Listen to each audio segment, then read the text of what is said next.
Perfecto, muy buenos días a todos.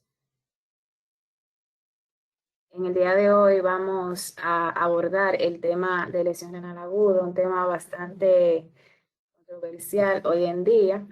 Básicamente recordándoles que este tema se ha dividido en varias sesiones que van a incluir esta y la semana siguiente. Básicamente el tema de hoy yo lo voy a abarcar hasta el tópico de la fisiopatología, incluyendo su definición, epidemiología, estadiaje, etiología y fisiopatología, como dije anteriormente. Básicamente, vamos a empezar por lo más llano de un tema, que es la definición, pero hablando de la definición de lesión renal aguda, es un tema que es bastante discutido y aunque sea la parte más básica de cualquier tema, pues en esta entidad no lo es. La definición abarca que es un síndrome caracterizado por el rápido deterioro de la función renal, básicamente que puede incluir cambios tan mínimos en marcadores de la función tubular, así como necesitar alguna terapia de terapia renal sustitutiva. Entonces, básicamente se caracteriza por la retención de productos nitrogenados a nivel sérico, así como un desbalance en la regulación del volumen extracelular y de los electrolitos. Es importante recordar que una de las palabras que tenemos que tener pendiente es que la lesión renal aguda es potencialmente reversible. Y básicamente digo lo de que la definición es un poco discutida porque este tema se ha ido explorando desde los años 1802, cuando William Weberton discutió el tema y lo acuñó con el término ischuria renalis. Posteriormente, 25 años posterior a él, ya Richard Wright lo definió como acute bile disease y ya para la Primera Guerra Mundial se conocía como la nefritis de la guerra. Pero en el año 1950 aproximadamente fue que se determinó el término que ha producido más controversia, que es el término de falla renal aguda. A partir de este término se han descrito aproximadamente 35 definiciones de lesión renal aguda, de falla renal aguda en ese entonces, o insuficiencia renal aguda, como también se puede traducir en nuestro idioma. Entonces, la insuficiencia renal aguda, últimamente, en los años que hemos visto, se está tratando de eliminar ese término para referirse a lo que en realidad estamos hablando hoy. La insuficiencia renal aguda se está tratando de dejar a un lado y ya incluir el término de lesión renal aguda o injuria aguda del riñón, como también se suele decir. Pero ¿por qué surge este nuevo término? Básicamente surge porque se ha demostrado que la disminución de la función renal tiene tanto una relevancia clínica como un impacto pronóstico en la mortalidad de los pacientes que la padecen. Y básicamente este nuevo término se dio por varios objetivos. El primer objetivo fue estandarizar la definición de este síndrome y el segundo objetivo fue enfatizar la naturaleza de revertir la condición hacia su estado natural. Otra de las condiciones por la cual se pretendió cambiar el término de lesión renal aguda, cambiar el término de lesión renal aguda es porque el término injuria o injury era más característico en cuanto a la descripción fisiopatológica de la enfermedad y el término kidney era más entendible para la población general estadounidense que el término renal y por ende también se prefirió este término que en inglés es acute kidney injury. En español, lesión renal aguda o injuria renal aguda. Entonces, básicamente, a partir del año de ese año, de 1950, se han creado muchísimas definiciones de este término, pero hoy en día sabemos que ya el término de insuficiencia renal aguda está más reservada para aquella lesión renal aguda severa que necesita algún tipo de terapia renal sustitutiva o que tiene una tasa de filtración glomerular menor de 15 mililitros por minuto. Básicamente, a partir de ahí, podemos decir que la definición de lesión renal aguda abarca dos parámetros fundamentales, que es la creatinina sérica y el volumen urinario. Y yo, de acuerdo a toda la literatura leída para esta conferencia, Pudiera agregar que también se toma en cuenta el tiempo. Así, de la misma manera que existe un continuo vascular a nivel de la esfera cardiológica, pues también en la lesión renal aguda se describe un continuum que va desde la lesión renal aguda per se, la enfermedad renal aguda, que son con las letras A, K, D, y la enfermedad renal crónica, CKD. Básicamente, el término de enfermedad renal aguda es un término nuevo, básicamente está evolucionando ahora. Y como pueden ver, el continuum que nos compete a nosotros va desde que el paciente tiene una injuria renal, posteriormente desarrolla la lesión renal aguda. Si esta no se corrige, bueno, desarrolla la enfermedad renal aguda, y si esta persigue en el tiempo, pues el paciente se puede quedar ya padeciendo de una enfermedad renal crónica. Como ustedes pueden ver, en cuanto al tiempo, la lesión renal aguda ocurre de los 7 primeros días, o sea, del día 0 al día 7 posterior a la injuria que sufrió ese riñón. Y como ustedes pueden ver aquí en el número 2, estas rayas discontinuas, pues AVAR lo que quiere es enfatizar que todas las lesiones renales agudas que se corrijan antes de 48 horas o que se posterguen por 48 horas llevan también un nombre característico. Si se corrigen antes de 48 horas, se dicen que son lesiones renales agudas transitorias, y si se corrigen posterior a 48 horas hasta los 7 días, pues son lesiones renales agudas persistentes. Ya si esta lesión renal aguda prosigue de 7 días a 90 días, es enfermedad renal aguda, y sabemos que la definición de enfermedad renal crónica pues abarca el daño renal mayor o igual a 90 días o 3 meses. Como vemos aquí, en este cuadro amarillo, pues es muy importante destacarlo porque justamente en nuestra generación estamos viendo cómo se está hablando de los biomarcadores, que es un tema aparte de este tópico, pero aquí también hay algunas entidades en cuanto a la lesión renal aguda que también están en debut, como es la lesión renal aguda subclínica y la lesión renal aguda extrarrenal aguda, valga la redundancia. Estas dos entidades, pues, es a partir de los descubrimientos de los nuevos biomarcadores que se utilizan para diagnosticar la lesión renal aguda en estadios muy tempranos. Esta otra imagen que vemos aquí, lo que quiero enfatizar con esto es que la lesión renal aguda es un subtipo de la enfermedad renal aguda, y que tanto la enfermedad renal aguda como la lesión renal aguda pueden afectar a un paciente crónico como tal. Es importante recordar que, como bien mencioné, dentro de los pilares para la definición de la lesión renal aguda está la creatinina sérica y el volumen urinario. Pero debemos recordar algunas cosas en cuanto a la creatinina sérica. Sabemos que la creatinina sérica no es el marcador ideal para hablar de tasa de filtración glomerular, porque no tiene un concepto lineal de la misma y no refleja con precisión la tasa de filtración glomerular en un paciente descompensado. Ya en las primeras horas de un paciente esté desarrollando lesión renal aguda, sabemos que la creatinina puede estar incluso normal en las primeras horas. Ya la creatinina, cuando el paciente tiene una disminución del 50% de la función renal o de la tasa de filtración glomerular, es que empieza a elevarse, pero las primeras horas la creatinina incluso puede estar normal y la tasa de filtración glomerular ya empezar a verse descendida. De igual forma, cuando los niveles de creatinina están empezando a aumentar, también se puede sobreestimar la tasa de filtración glomerular. Y también cuando la creatinina empieza a disminuir ya en términos de recuperación de esta lesión renal, la tasa de filtración glomerular también se puede subestimar. Es importante recordar que también los niveles de la creatinina sérica tienen que ver con el índice de masa corporal del paciente. También tiene que ver con lo que es si el paciente está usando fármacos que compiten a nivel tubular con la creatinina, y también tiene que ver con la distribución de líquido extracelular. Asimismo, ya en otro panorama, los pacientes que están en diálisis, sabemos que la diálisis se depura, ¿verdad? Por eso dializamos a los pacientes. Entonces, la creatinina, como se depura, no es un buen marcador en cuanto a los pacientes que ya están en terapia renal sustitutiva, por ejemplo, continua.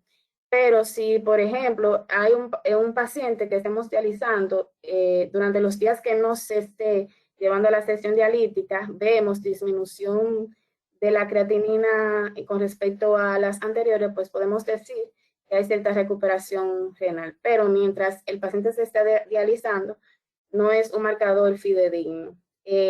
También existen diferentes niveles de rango de normalidad de los diferentes laboratorios que debemos tomar en cuenta a la hora de comparar los niveles. El otro factor que también se toma en cuenta para la definición es diuresis. La diuresis también tenemos que tomar en cuenta algunos factores. La relación que existe básicamente de la diuresis y la tasa de filtración glomerular o la injuria o lesión tubular aguda que pueda tener ese paciente es muy compleja. Por ejemplo, no todos los pacientes que están cursando con oliguria quiere decir que las células tubulares están afectadas. Por ejemplo, un paciente con una función tubular intacta, en ese momento está cursando con algún tipo de situación hipovolémica o de hipoperfusión renal, pues entonces va a haber un estímulo hacia la liberación de vasopresina, y esta vasopresina lo que va a hacer, como todos nosotros sabemos, es tratar de hacer permeables los túbulos colectores y distales para así reabsorber la mayor cantidad de agua posible. En ese caso, el paciente va a presentar una orina muy concentrada, usualmente con una osmolaridad mayor de 500 y una disminución del volumen urinario, convirtiéndolo así en una oliguria, que en ese momento quizás es compensatoria. Y de igual forma, por ejemplo, los pacientes que ya tienen un daño tubular per se pueden presentar en ese caso una disminución de la osmolaridad urinaria y por tanto presentar también daños a nivel de la célula tubular con todas las funciones de las mismas y presentar una lesión renal aguda no oligúrica. O sea que siempre y cuando tengamos en cuenta que la diuresis no es tampoco lo más fidedigno posible, pero tener en cuenta los diferentes escenarios que se puede presentar el paciente, ya sea con oliguria o anuria o disminución del volumen urinario como tal. Otro parámetro que yo quería mencionar, que no es parte de la definición, pero que debemos tomar en cuenta, es la urea. La urea, siempre que haya un estado de hipovolemia, a nivel de los túbulos colectores y los túbulos distales, pues aumenta la reabsorción de la misma. Esto básicamente para mantener la hiperosmolaridad del intersticio y así aumentar la reabsorción también de agua. Por eso, muchas veces, antes de nosotros ver que la creatinina aumenta en los pacientes agudos, vemos que esos pacientes presentan mucha urea y poca creatinina, o sea, presentan un desbalance, quizás explicándolo con este mecanismo fisiopatológico. Y es importante recordar que la creatinina no se eleva inmediatamente, sino que a partir de horas, a partir de las 6 horas o cuando la tasa de filtración glomerular disminuye un 50%, pues empieza a elevarse. Este estado de uremia pues puede estar presente en estados hipercatabólicos, en sangrado gastrointestinales, en terapia con corticosteroides o alta ingesta de proteínas. Aquí en este esquema es un modelo conceptual que está en la guía CADIGO de la lesión renal aguda. Básicamente los cuadros, los círculos amarillos, lo que quieren decir es la etapa de los factores de riesgo que pueda tener el paciente. Ya el círculo rosado quiere decir cuando ya existe un daño o una injuria renal como tal y el paciente es como es el estado intermedio. Y los círculos más rosados, pues quiere decir ya la lesión renal aguda como tal. Aquí tenemos dos cuadros, como dije, la tasa de filtración glomerular, a medida que va disminuyendo, pues vamos hablando de lesión renal aguda y ya cuando está por debajo de 15 mililitros por minuto, hablamos de insuficiencia renal aguda y básicamente se toma en cuenta la creatinina, como dije, y la producción de orina. Ya cuando el paciente presenta, a medida que presenta más daño, pues se van generando mucho más biomarcadores, que sabemos que los primeros son de estrés y luego de daño como tal, y que a partir de la insuficiencia renal aguda y la disminución de la tasa de filtración glomerular, así como de la injuria per se, podemos tener complicaciones que pueden dar el traste con la vida de ese paciente. Entonces, una vez descrito todo eso, tenemos que pasar a lo que es la historia de cómo surgieron los criterios para diagnosticar la lesión renal aguda. En el 2004, por esta entidad, ADQI, se definió lo que es el acrónimo RIFLE, un acrónimo que todos nosotros hemos oído, donde este acrónimo, que significa Risk, Injury, Failure, Loss and End Stage of Renal Disease, abarca 3 criterios graduales de disfunción renal, que vienen siendo la R, la I y la F, y 2 criterios de persistencia de daño renal, que vienen siendo la L y la E. Esto básicamente son los criterios que en primera instancia se utilizaban para diagnosticar los pacientes con lesión renal aguda. Básicamente en este cuadro se explica cuáles parámetros se tomaban en cuenta, entre ellos la creatinina sérica, el filtrado glomerular y la producción de orina. A medida que aumentaba hacia abajo, pues entonces disminuía más aumentaba más la creatinina sérica, aumentaba más la tasa de filtración glomerular, pero disminuía más la producción de orina. Entonces, por ejemplo, en el RIX, que significa riesgo, pues el paciente tenía un aumento de la creatinina de 1.5 veces la basal, o el filtrado glomerular podría disminuir más de 25%. En cuanto a la producción de orina, ya había una disminución, o hay una disminución de menos de 0.5 mililitros por kilogramo por hora por un lapso aproximado de 6 horas.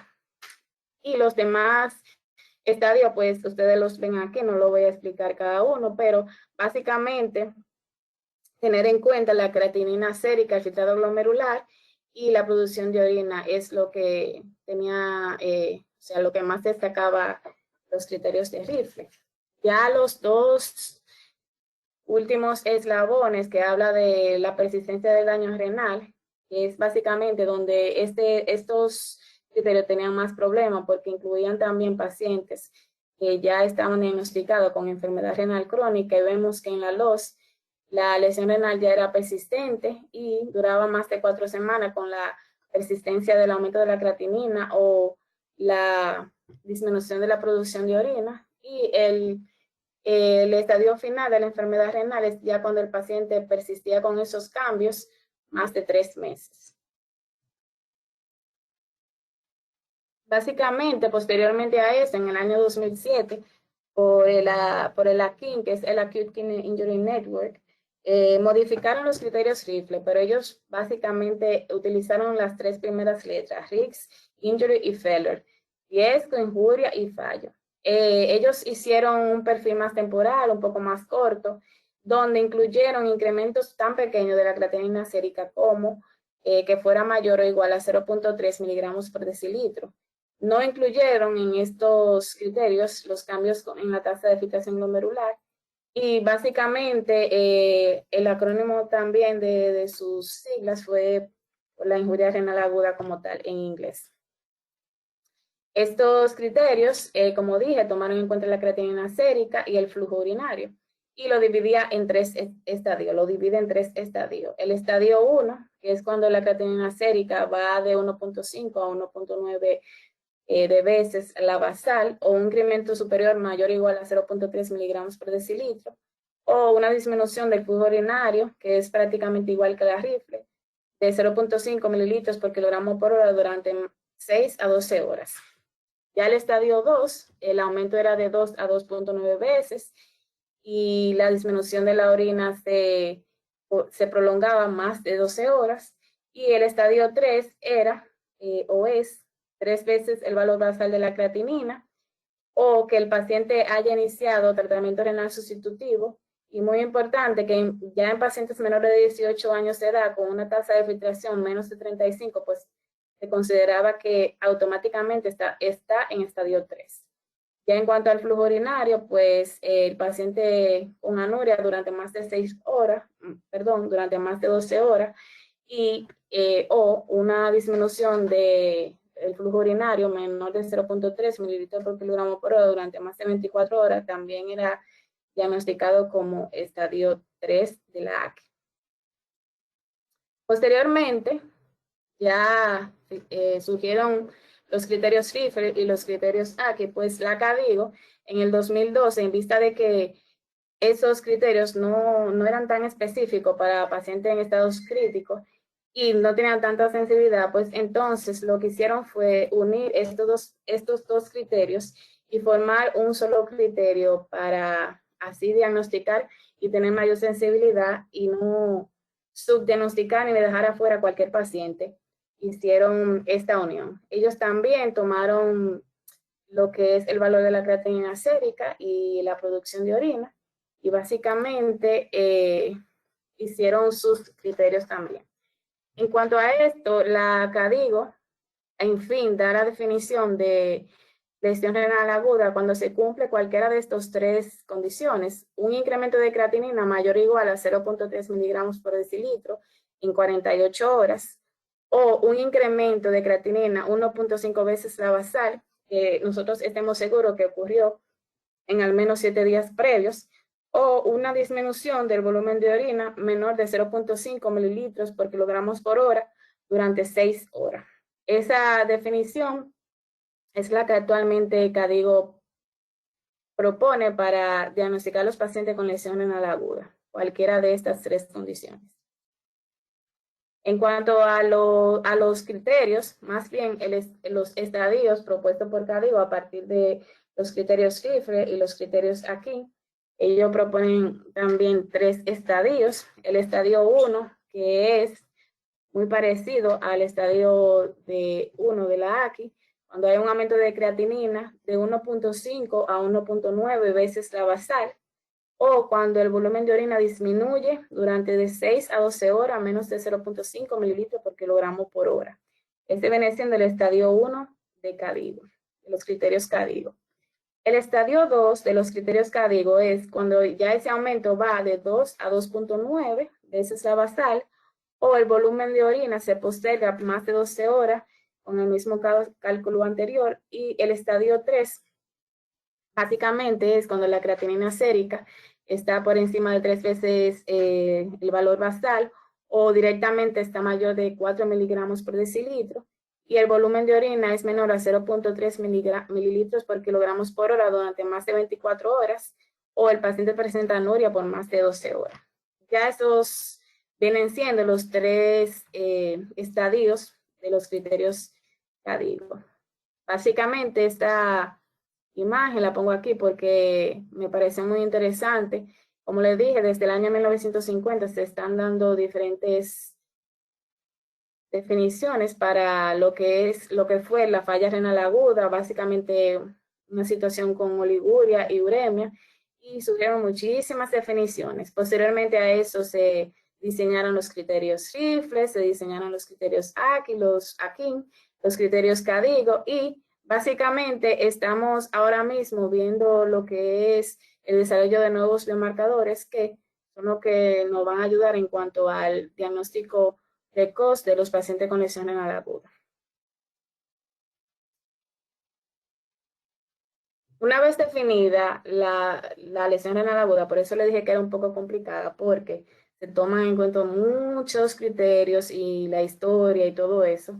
La epidemiología es un poco inexacta por eso mismo, porque si desde el año 1950 no hemos tenido una definición certera o una definición que prevalezca en el tiempo, pues entonces es difícil tener una incidencia exacta de esta entidad. Pero básicamente la lesión renal aguda se divide en aquellas que son adquiridas en la comunidad, adquiridas en el hospital, y los pacientes que lo presentan en terapia de UCI ya, en sala de UCI, de cuidados intensivos. Básicamente sabemos que la lesión renal aguda adquirida en la comunidad ocurre en más de la mitad del porcentaje afectado, o sea, en un 50% aproximadamente. Y esta entidad es subdiagnosticada, por eso muchos pacientes que nos llegan al hospital ya llegan con una lesión renal aguda un poco avanzada, porque siempre la mayoría de las veces o están cursando con algún cuadro de hipovolemia o con alguna enfermedad que disminuya lo que es la oferta de flujo sanguíneo renal, y cuando ya ingresan al hospital pues tienen su lesión renal aguda per se ya. Entonces es siempre importante recordar que la mayoría de las lesiones renales agudas empiezan en la comunidad antes de llegar al hospital. Entonces aproximadamente a causa de las lesiones renales agudas mueren 2 millones de pacientes al año, y esto depende de la edad. Básicamente 50,000 pacientes pueden necesitar terapia renal sustitutiva de aquellos que desarrollan una lesión renal aguda. Corresponde a 5% de los ingresos hospitalarios.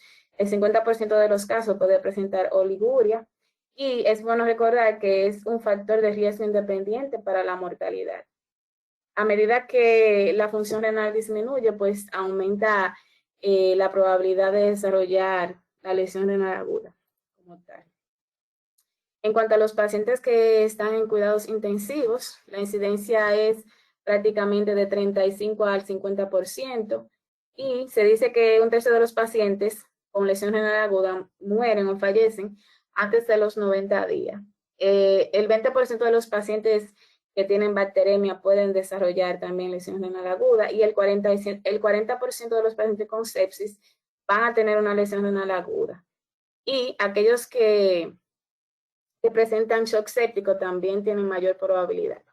Este estudio que está aquí abajo es uno de los primeros estudios en los cuales se utilizó los criterios CADIGOS para diagnosticar los pacientes con lesión renal aguda. Es un estudio que se llevó a cabo en el año 2015, pero es importante porque luego que se publicaron esos criterios, pues es el primer estudio que los utiliza. Ellos básicamente vieron que la mitad de los pacientes que ellos incluyeron en su estudio desarrollaron una lesión renal aguda, que a mayor gravedad de la lesión renal aguda había más mortalidad, y que los pacientes con lesión renal aguda tuvieron una peor función renal al momento del egreso hospitalario. En cuanto a la clasificación que muchos de nosotros hemos oído, la clasificación de lesión renal aguda prerrenal, intrínseca, postrenal, se deja más para explicar lo que es los mecanismos fisiopatológicos de la lesión renal como tal. Sabemos que de los tres mecanismos, el mecanismo prerrenal es el más común en un 55% de los casos, el intrínseco en un 40% y la lesión renal aguda postrenal en un 5%. Básicamente, cada una de ellas tiene diferentes fisiopatologías, o sea, tienen diferentes causas, cada causa tiene su fisiopatología, pero tienen una fisiopatología en común, que es lo que vamos a discutir hoy.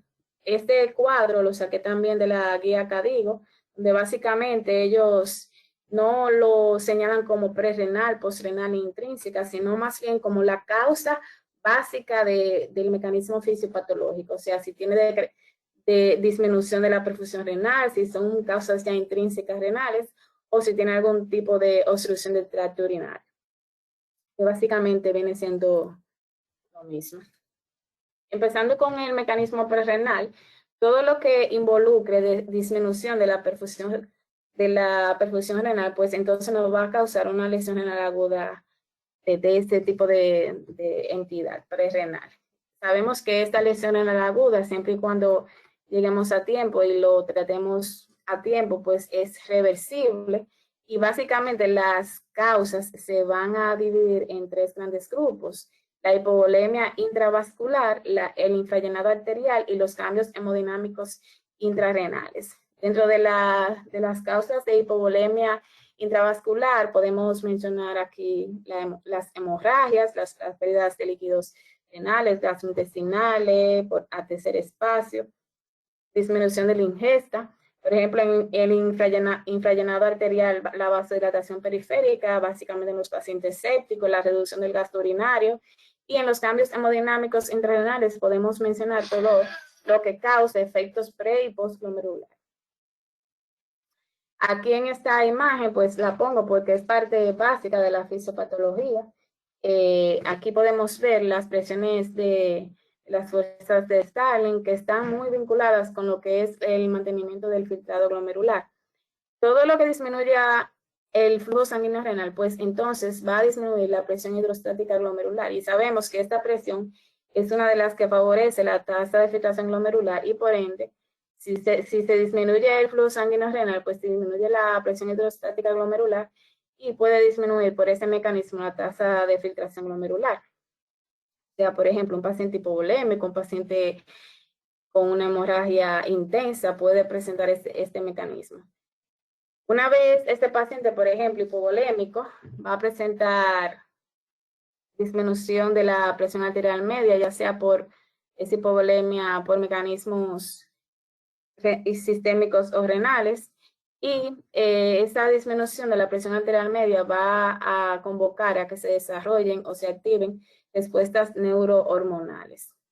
Esas respuestas neurohormonales también se acompañan de lo que son las respuestas de autorregulación renal, tanto la respuesta miógena, que tiene que ver con la dilatación de la arteriola aferente a partir de la contracción o relajación de la misma, y la retroalimentación tubulo-glomerular, que ya tiene que ver con la activación del sistema renina-angiotensina-aldosterona.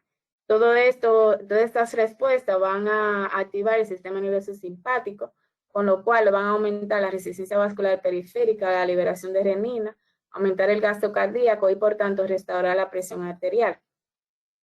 Este mecanismo es básico o es el mismo mecanismo para todas las entidades que cursen con mecanismos prerrenales.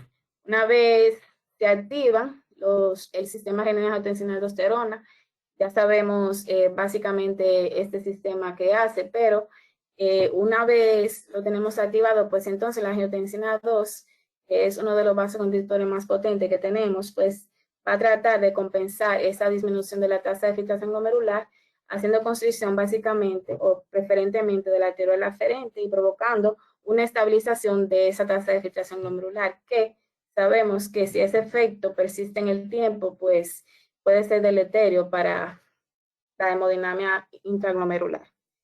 Entonces, mantenemos la presión intraglomerular a base de la angiotensina 2. También se activan otros mecanismos compensatorios, como es la liberación de ADH y la liberación de óxido nítrico, que ya actúa a nivel de la arteriola aferente y a nivel tubular. Entonces, esta hipoperfusión renal va a compensarse con todas esas respuestas neurohormonales, pero si al cabo del tiempo esas respuestas neurohormonales no pueden compensar esa disminución de la tasa de filtración glomerular, esa lesión renal aguda que ya una vez tenía mecanismo prerrenal, pues entonces se convierte en un mecanismo intrínseco. Por eso oímos decir que toda lesión renal aguda de mecanismo prerrenal que no se corrija en menos de 48 horas, pues lamentablemente ya tiene afección a nivel intrínseco, básicamente a nivel de las células tubulares. Una lesión renal aguda prerrenal que no se corrija adecuadamente, pues el paciente puede desarrollar una necrosis tubular aguda, que es uno de los tipos que vamos a describir en cuanto a las lesiones renales agudas con mecanismo intrínseco. Aparte de la necrosis tubular aguda, tenemos las causas macro y microvasculares, como es la obstrucción de la arteria renal, las microvasculares como el síndrome hemolítico urémico, los trastornos nefróticos o nefríticos, vemos que podemos ver en los pacientes también a nivel del intestino, la nefritis intersticial aguda, que tiene diferentes causas, entre ellas alérgica, infecciosa, inflamatorias, también las tubulares, que puede ser nefrotóxica, ya sea por isquemia renal como tal, o por fármacos con nefrotoxicidad directa, o obstrucción tubular, como en el caso de los pacientes que cursan con mieloma de riñón de mieloma. Entonces, la necrosis tubular aguda, como dije, hay agresión sistémica de los túbulos, es isquemia que persiste, bueno, pues va a haber una inflamación a nivel tubular, y esa inflamación va a provocar la lesión tubular directa como tal. Entonces, también aparte de que se produzca a partir de una progresión de una lesión renal aguda del mecanismo prerrenal, pues entonces también hay fármacos nefrotóxicos que pueden producir necrosis tubular aguda, también la radiomiólisis, y sabemos que la necrosis tubular aguda tiene sus diferentes estadios que van desde el inicio, la extensión, el mantenimiento y la recuperación, que cada una de ellas va produciendo diferentes cuadros clínicos en el paciente. La lesión renal aguda intrínseca, que es básicamente circunscrita al intersticio. Entre las causas podemos mencionar la nefritis intersticial aguda, las neoplasias malignas, entre ellas leucemias, linfomas y la pielonefritis aguda. Esta, por ejemplo, en la nefropatía leptospirúrica, vemos el paciente poder debutar con una nefritis intersticial aguda. Básicamente, las nefritis intersticiales agudas se deben a reacciones de sensibilidad y están siempre presentes en el 10% de las biopsias de pacientes que han debutado con lesión renal aguda. Otras de las causas pueden ser fármacos, en el 70% de los casos, infecciones y enfermedades sistémicas. También algunas lesiones pueden ser de origen inmunitario. Y básicamente eso es en cuanto a la nefritis intersticial. La lesión renal aguda postrenal, que es otro de los tipos de mecanismos fisiopatológicos, tiene diferentes causas. Entre ellas, las causas pueden ser intrínsecas o extrínsecas. Las intrínsecas se pueden dividir en intrarrenales, extrarrenales, anatómicas o funcionales. Básicamente vamos a mencionarlas. Las causas intrínsecas, entre ellas podemos, por ejemplo, ver intrarrenales como es la precipitación tubular de proteínas, o extrarrenales como es la nefrolitiasis, que es la causa principal de uropatía obstructiva. Dentro de las causas intramurales anatómicas, por ejemplo, los tumores de pelvis, uréter, vejiga, o las enfermedades granulomatosas. Y dentro de los trastornos funcionales de la vejiga, aquí podemos mencionar los pacientes diabéticos que presentan vejiga autónoma o aquellos pacientes que tengan alguna lesión medular. Dentro de las causas extrínsecas, pues aquí se dividen en diferentes grupos: reproductivas, urológicas, gastrointestinales, trastornos vasculares y trastornos retroperitoneales. Básicamente, dentro de las reproductivas podemos mencionar el embarazo. Sabemos que causa una uropatía obstructiva, una hidronefrosis fisiológica. A nivel de las causas gastrointestinales podemos mencionar el carcinoma colorectal. Dentro de los trastornos vasculares podemos mencionar las aneurismas. Y los trastornos retroperitoneales, los pacientes que reciben radioterapia o aquellos pacientes que tengan alguna complicación iatrogénica de alguna cirugía abdominal. La lesión renal aguda intrínseca, básicamente los cambios funcionales son potencialmente reversibles, dependen básicamente de la duración, de la hidratación que tenga ese paciente y de la función del riñón contralateral, y la fisiopatología abarca lo que es la hemodinamia glomerular y la función tubular al mismo tiempo. Dentro de la fisiopatología, en cuanto a la hemodinamia glomerular, sabemos que cuando hay un flujo retrógrado hacia los túbulos, pues esto va a llegar hacia la cápsula de Bowman, donde a nivel de este lugar va a aumentar la presión hidrostática de este espacio, y por tanto sabemos que de las fuerzas o de las presiones que se oponen al filtrado glomerular está la presión hidrostática de la cápsula de Bowman. Por ese mecanismo disminuye la tasa de filtración glomerular, y además de eso existen otros mediadores que también se liberan en respuesta a esta presión aumentada, como es las prostaglandinas, y que básicamente actúan en la arteriola aferente dilatando la misma y aumentando el flujo. Cualquiera pensaría que ese aumento de flujo puede ser compensatorio con la disminución de la tasa de filtración glomerular, pero cuando hacemos el cálculo de la presión de filtración neta entre la presión hidrostática glomerular y la presión hidrostática de la cápsula de Bowman, vemos que no necesariamente es compensatorio. Realmente el paciente presenta más disminución de la tasa de filtración glomerular por la unión de estos dos mecanismos. Básicamente, cuando existe ya esa disminución franca de la tasa de filtración glomerular, sabemos que igual que en el mecanismo prerrenal actúa lo que es la mácula densa, sensando el cloruro de sodio su disminución y por tanto la liberación o la activación del sistema renina-angiotensina-aldosterona, con lo que ya anteriormente expliqué.